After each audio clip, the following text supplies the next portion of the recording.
a lot of my friends' sons are website designers. How deep do you think they're really going? Because they give out cards to people that they will do your website. Well, but look, you know what? I'll be frank here. The guys that are working out in their basement or kids, you know, they started learning about HTML and using programs like Dreamweaver.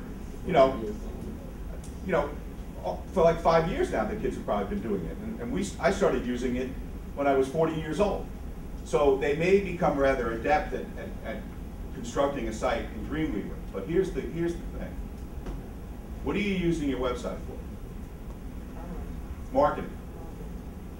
Does that person know marketing? Okay, that's the issue right there. That's the biggest problem. I cannot tell you how many websites. I'm in business redesigning other people's mess. That's what I do. Very rarely do I get someone who says, I don't have a website. I need a website. That's like so rare. I always get, my cousin built the site, he didn't finish it, he doesn't return my phone calls,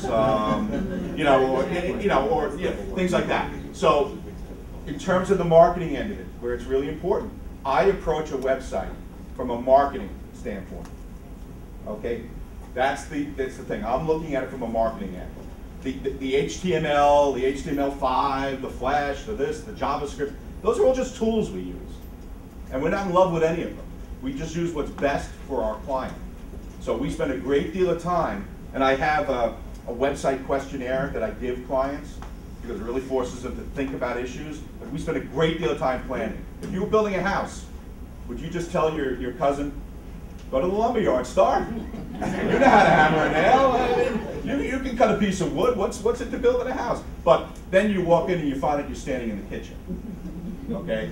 So it's all about doing the planning up front and realize that this is a marketing issue, not a technology issue. I do work for some very, very large companies, and their websites are controlled by their IT department. And that absolutely blows my mind, that they want to get something up on their website. They have to go through their IT department, and it could take a day. How can anything take a day anymore in this day and age? It should take a minute.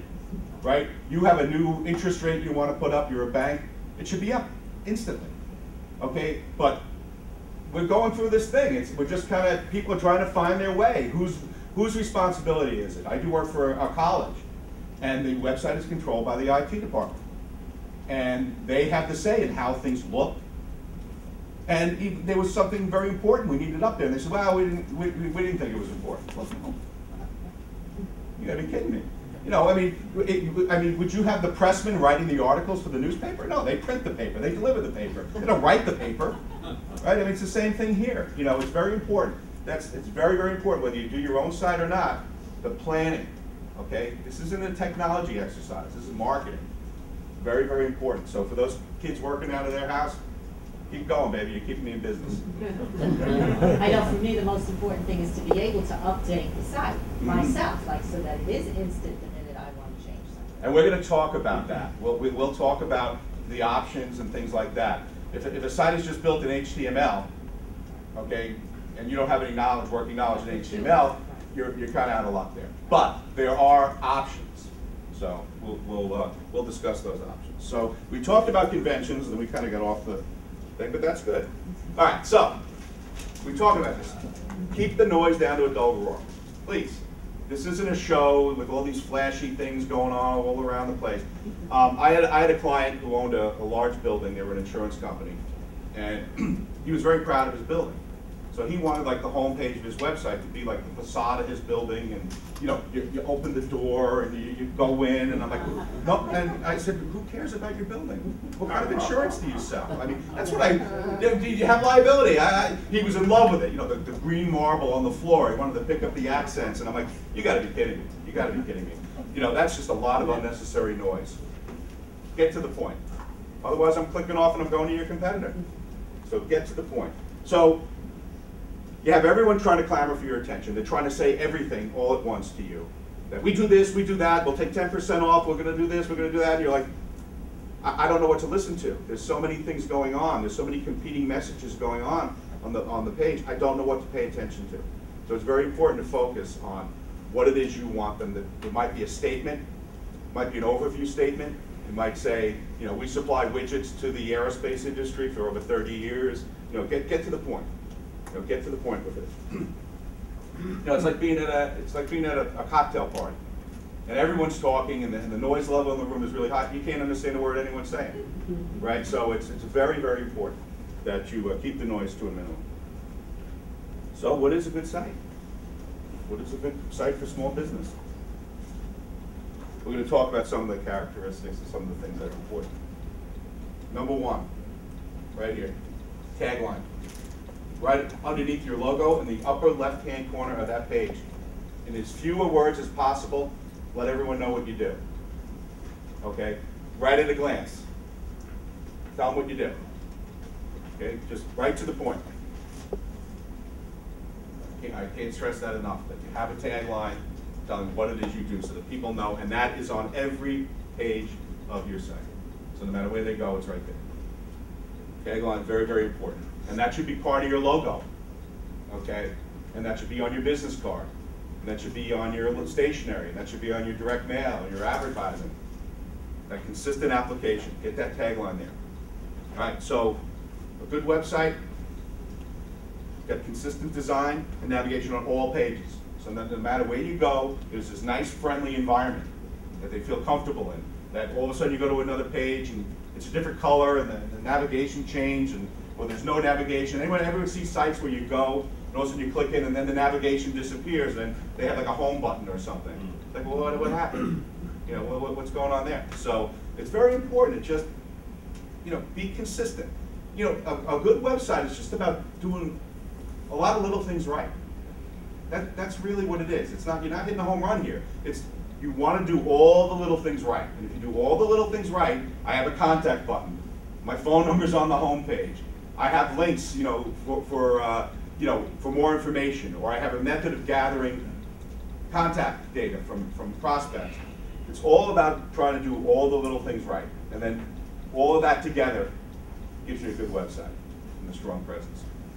So we talked about the consistent design, clear hierarchy of information. Yeah, I'm sorry. Go ahead. Well, you said about the consistent design and navigation on all pages. So does that imply on making one page and making copies of the others? Well, that a template. Yes. I mean, that's an oversimplification of what it is, but it's more along the line of, if you build a house, the ceilings are 8 feet in every room, right? I mean, unless you want to be creative, you can make some 3 and some 6, right? But the ceilings need to be the same height, because I want to just effortlessly walk through your house. I don't want to have to duck when I get on a page. Okay, so it's very important. This is the balancing act I'm talking about, when you're struggling with trying to be creative with your website and trying to give something functional. This is a balancing act. So I recommend that you do have a predictable thing on every page, so that there's a certain level of familiarity, comfort, and it's ease of use. Okay, that is more important than a clever design. And I'm in the design business, so I'm kind of shooting myself in the foot there. But having that clear information, we talked about it. We give basic information, and then there could be a drill down for more. For example, we may have a navigation called products. Okay, so they're okay, products, so let's see what they have. So maybe you mouse over products, or you click on products, and a list comes down of all the different types of products you have by category. We have ice makers and stoves and blenders. Okay, well then you could click on blenders and say, well, they have 8 different types of blenders. So there's this hierarchy of information. Once again, we start with the more broad, basic categories, and then it narrows down. Okay, you just keep narrowing it down. So that's very important, having the hierarchy of information. You'll see website, anyone see this, where they list all 70 of their products going down the side. All 70 of them, right down there. We got it, we got it covered, everything's there. Yeah, good job. But the problem is no one's going to want to read that. Okay, so you categorize. You know, break your stuff into categories and chunk that information so that it's much easier for someone to digest. Instead of listing, you know, everything there, do it with categories, and then they can click and maybe go to another landing page that lists those specific products within that category.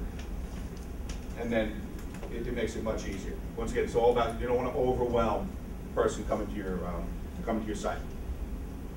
Footer links on the bottom of every page. Everyone know what a footer link is? Footer link is that way down at the bottom, you'll see it. It's like text links, and it will say, you know, we'll have maybe have the copyright, it will have the name of the business, and then it will say terms of use, privacy policy, contact us. Sitemap is very important too. We'll talk about that. So it's another set of links, is what it is. It's another set of links at the bottom of your page. And why do you do that? Well, you do that for a couple reasons. Number one, if someone has to scroll on your page, if you have content that has to scroll, they may lose the top navigation when they scroll. So the footer links are there, so I can easily find what I'm looking for right there. I can go to the contact page right from there, or I can go to the about page right from there. It gives them another set of links. It's very important, and once again, Google kind of likes that stuff too. They like those links. Any way they can get to other pages and index them, Google likes that. So those footer links are very important that they're there. And on those footer links, you have something called terms of use, and that's standard industry jargon. What it is it's basically telling people that if you do give us information, we're not going to resell it. We're not going to, sell it to a third party. It's kind of like just a disclaimer on your website with the privacy policy too. Those are standard things. So if you are building your own website, you can find that information very easily on the web, but include it on there. That you want to let people know that if you are gathering information on them, you're not reselling it. And also that you have links to other websites. So you may have hyperlinks going to other websites, and you don't have control over that content. So you want to kind of put in your terms of use there saying, I'm not responsible for the content of some of these links, Yeah. Talking about scrolling, you just mentioned, is that a good idea generally, or a bad idea, or should everything be, for example, self-contained on a single page and not involving scrolling down, scrolling from side to side? What are your feelings about that? That's a really, really good question. Scrolling from side to side is an absolute no-no. No, never do it. Don't do it. You don't want to scroll this way. Scrolling up and down a little bit. Think of it as the fold of the newspaper, right? Mm-hmm. Below the fold, like when anything's that below this screen is below the fold. People don't mind scrolling a little bit. Okay, I think a lot of you might think, no scrolling, no scrolling. A little scrolling is okay. A lot of scrolling is not okay, because now all of a sudden when you're doing a lot of scrolling, they just kind of lose their whole orientation of the page. Break it up. I generally, as a rule of thumb, would say, a page and a half, like half of a page below the scroll, and no more. And if you have more copy than that, you got that real estate, break it out, make another page. I mean, it's the web. I mean, you could have 1,000 pages on your site. So don't let it scroll. Should we include the email address in the website? I personally don't like filling out a form asking someone to get back to me. I just don't, I'm filling out a form, okay, so I'm waiting. When are you getting back to me? I'm not like that. The other reason with the email, sometimes what happens is some of these marketers out there would crawl through your site and harvest the email addresses. Right, that's the problem. Okay, and then use that, and then they would spam you. But there are some ways around it where it's just set up. You can set up some different things instead of putting the actual email name in there. I was gonna say, I saw recently someone who split up the email and then told you to get rid of the spaces. Now there's the convention, right? That's a convention. That little @ sign, and there's no spaces, right? I mean, everyone's email address has a little @ sign there. That's a convention. And if I saw that where it said I got to move the spaces, I'd move to a different site. and that's just too much work. But it's kind of a tough thing. I would have the email addresses. What you can set up, like I set up department email addresses. So you have sales, or you have customer service, and they'll go to different people in your organization, whereas you may not have individual people's email addresses. But you can set up department or info app or sales app, and set up a couple different email addresses like that. That's what I would do. But I think you should have the email on there. I think you should put every means of contacting you on your site. I had one issue with the site I have that somebody else set up, and they had my address, like my mailing address, and I had an 800 number, Well, I had a lot of solicitors do a reverse lookup, calling my house number, because my address was on there. Yeah, now there's a way around that. What you could do with your phone number is you could actually make that number a JPEG, a photo, and not text, so the spiders can't read it. Okay, I don't know if you understand that, but like, you know, instead of it actually being text on the thing, it's an image of the phone number. Like you ever see now, you got to type in the what do they call it, catch? Gotcha.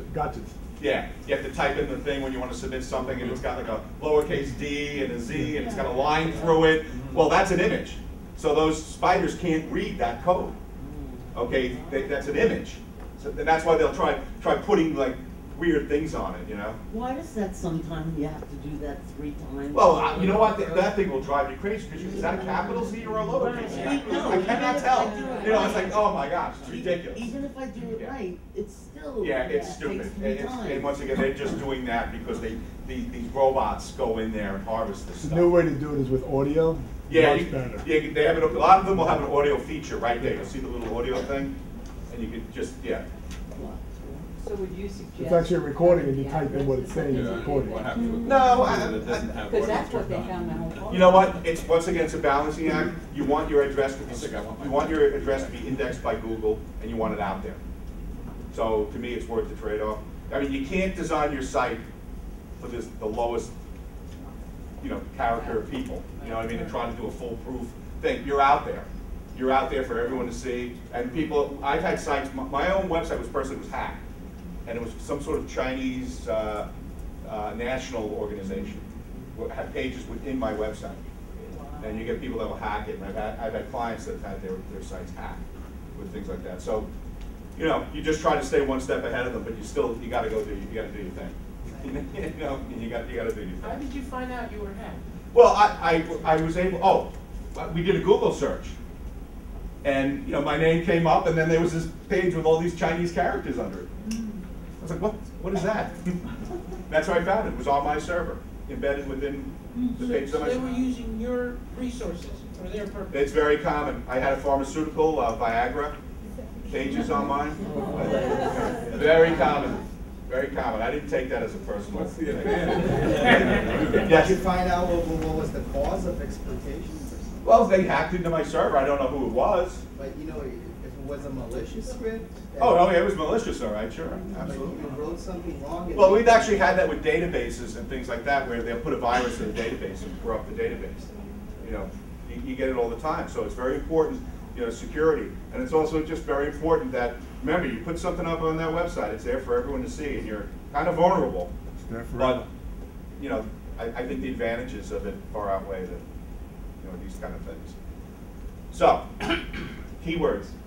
We're almost getting ready to take a break here, but keywords that identify your business. I'm not really here to talk too much about search engine optimization, although I do it, and I'm familiar with it. I'm here to kind of talk about the design.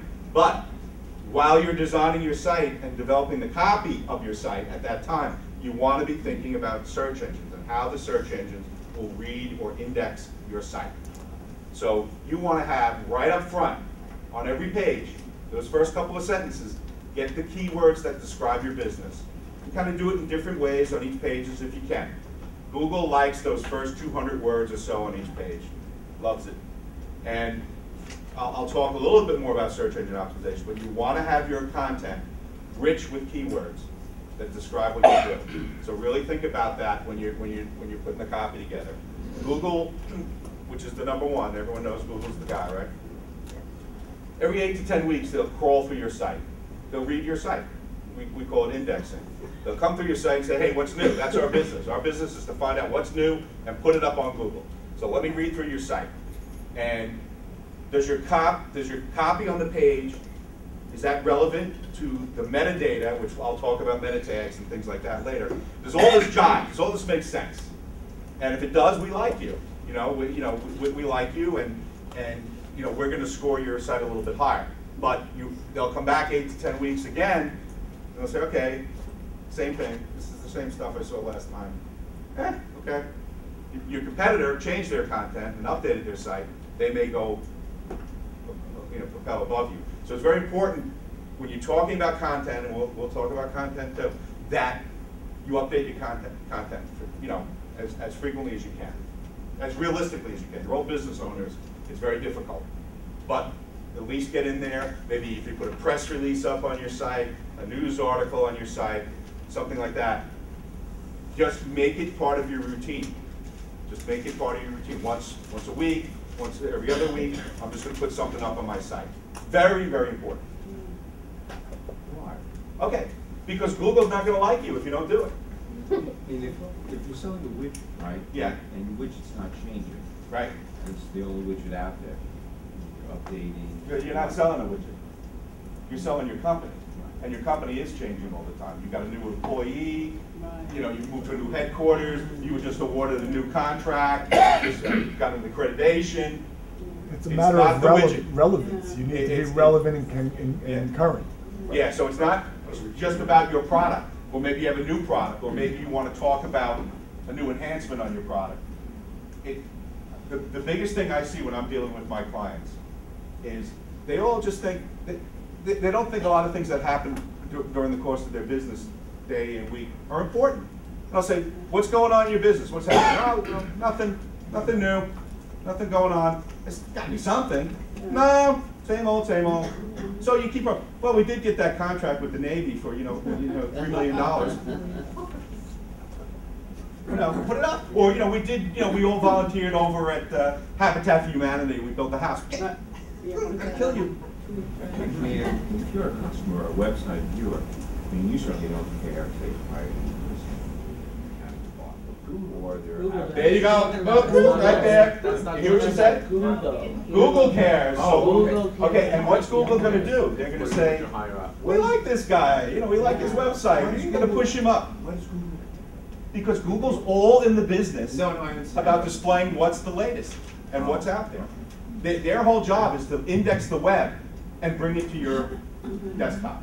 Okay. So the effort is to manipulate Google, not your customers. No, your effort is to speak to your customers. Okay. Let Sarah hand the microphone. Okay. The people back here. Oh, I'm sorry. No, your effort is always to communicate with your customers and have them communicate with you. But understand, and it's not manipulating Google, because if you try to manipulate Google, you'll be penalized. Oh, yeah. Okay, you got to play by Google's rules, because if you try to trick them, then you're gonna lose on that one. So what it's about is it's a strategy of updating your site on a regular basis as much as you can, so that your customers will come back to your site, or new people will be attracted to your site. It's very important, because if you don't do it, and your competitors are, they're going to be ahead of you in the search. So how does Google know that your page has changed? Is it a visual thing? What they do is they read it, they index it. There's code behind the scenes and there's text on your page. And they read it and they index it. When you say they read it? I mean, Well, they have these spiders that actually go in and actually process the data. So it's all like electronic? It's all done electronic with algorithms, and they grade your site. I was going to ask you, suppose you have a blog that you're constantly updating with, let's say, new information, with new information about your products, about big jobs you won, which you just mentioned, and that sort of thing. And you do that fairly frequently. Maybe every day, maybe once a week, maybe once a month. Is that the type of thing that they also blogs are great. follow? Blogs are good? Blogs are good. Blogs are very good. Okay, blogs, are an easy way for you to update content yourself. So sometimes if you have a challenge where you have a site that you can't update yourself, you can very easily deploy a blog. And if you have a little passion about writing yourself, or you have someone in your business that's willing to kind of work with this, a blog is a great way. If you have a blog and the last posting is from a year ago, probably better off not having a blog. Probably better off not. Once again, it's like your house. You're not keeping up your house. So you can have your blog right on your website? You link it to it. Yep. Yeah. Yep, you link it to it. So, I was just going to say, it's 10 o'clock. all right, let me just wrap up this part. We kind of deviated. Just one more question, then I'll wrap this up real quick. Do you have to add new content to your web pages, or can you just reorganize? Well, you could do a little bit of reorganizing. That is a good question. You could reorganize your content, maybe change the keywords around a little bit. You can do that as well. That's part of the strategy. But you know what they don't like is they don't like duplicate content.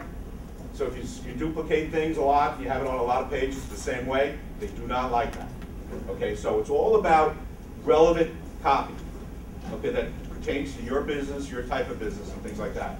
And we'll talk about Google and everything after the break. Let's just get through this. Obviously, easy to find contact information. A good website should have it right there. I hate so many of these sites you go to, and it says, you know, why can't you put your phone number on the home page? Why do I have to go look for your phone number, for crying out loud? Just put it there. You know, you gotta hit the contact button, and then there's a form. I just want your number, you know, I mean, it's just ridiculous. Just put the contact with your address, if you're a local business, and you know, put it right there on the homepage where everyone can see it. Very important. And then, with your website, really try to have a means or a way of gathering information about your clients or potential clients. And unfortunately, sometimes it is a form. It could be a form. It could be you have a white paper and people could register to download a white paper. Not too crazy about that. Doesn't happen too much. But you really want to have a method to try to gather this information. Maybe you can offer them something. Maybe people sign up for your, if you have a newsletter or something, you can offer them a discount. You have to do something to encourage them to give you their contact information. No one wants to give out their email address. No one. I mean, you don't want your email address given out. So you have to really compel them, give them a good reason why. That you're going to email them specials. You know, you're going to email them discount coupons. You're going to email them something. But try to have a strategy that you can gather the contact data of people coming to your site. That's really important so that you could maybe later on market to them. I mean, if they're ordering your product, though, you're going to get all this, right? Well, if they are, yeah. But if they just came to visit and left, there's no way. There are these websites out there that you can sign up for where they can register the IP address from that computer where it came from and match it up to a business.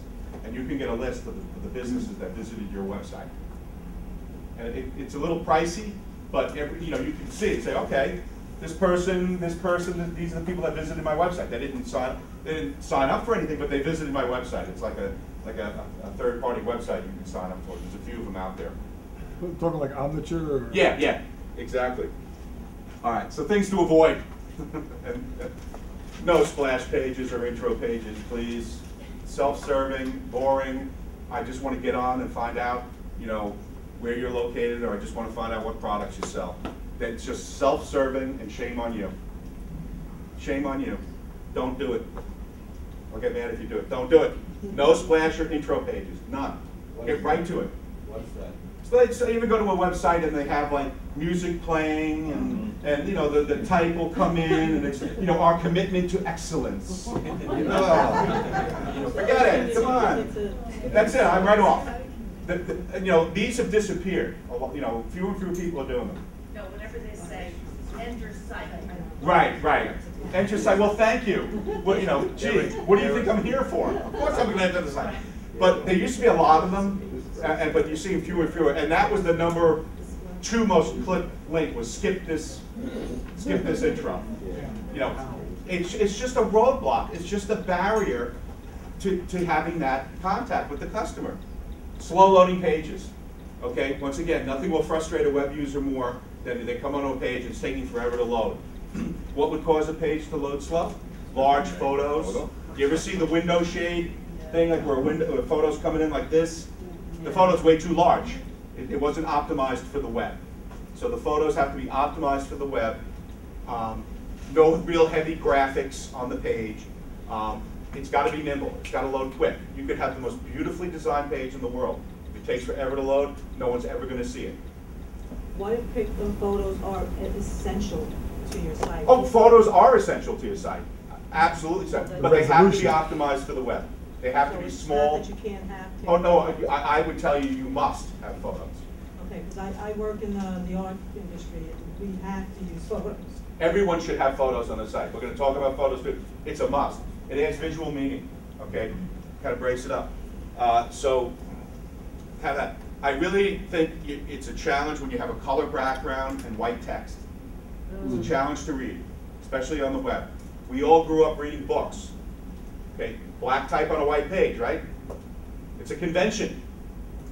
You don't have to reinvent the wheel. That's how people are accustomed to reading. You could go a little bit with color on your type, like a gray. Don't make it too light. Don't do it all in Kelly green and have a paragraph of copy in Kelly green. It's just, people will not be able to read it. So I don't like white type on a color or a black background. You know, if it's just a band with a headline in it, it looks all right. But if you have a paragraph of copy, that's hard to read. It's very hard to read. Too much Flash. Everyone know what Flash is? Flash is it's an Adobe product. It's Adobe Flash, and a lot of web designers use it. That's that animation, the text tumbling in and the photos panning. Yep. What if you have a link to your YouTube commercial? You absolutely want to have that. We're going to talk about social media. Yes, very important. We're going to cover that. But this Flash, the Flash, is animation, and it used to be web designers. We build our whole sites in Flash because you can have 100% control on how it looks. Like, I don't know if you're aware, but on a website you can only use so many different types of fonts. There's like Arial, Times, you know, Geneva or something. There's only like 4 or 5 fonts because they're universal. Everyone has them on their desktop. So people say, well, I want to use a script. I want to use this. I want to be fancy. It's not going to work in HTML. But with Flash, you can do anything. You can paint a beautiful picture. Problem is with Flash is, number one, they're phasing it out. You can't use Flash on your mobile phone, your smartphone. Flash is not supported on there. And the search engines aren't crazy about it either. And once again, if you're using heavy Flash, now you're starting to get back into that self-serving mode. Look at me, not look at what I do or what I can do for you. It's just look at me. So, music. Most people are on the web during their lunch hour, a lot of times at work. They're making their plane reservations, they're booking this, they're buying this from there. And all of a sudden music comes blaring on the computer. You know, I'm not saying no site should ever have music. There is a place for it, but most sites shouldn't have music or someone talking or something like that. You know, you want to be in control. The user wants to be in control of the experience. So if all of a sudden they go to your page and boom, music starts playing, they're like, oh, where's the shut off? I want to shut this off. You know, you're like, oh my God. I have a client that they have a welcome message. And it says, oh, welcome, you know, just very grandiose, welcome to our website. And I'm like, okay. And then I go inside to another page, and when I come back, it's playing again. And it's like, oh my God, enough. Like, you know what? Too much. No good. No good. And then the last thing that you really should avoid is incomplete pages, where you don't have anything. It's not the end of the world if you have a page that says under construction, because you're working on it, but don't let it linger too long. Otherwise, just take the page down. But incomplete pages, a definite no-no. So we talked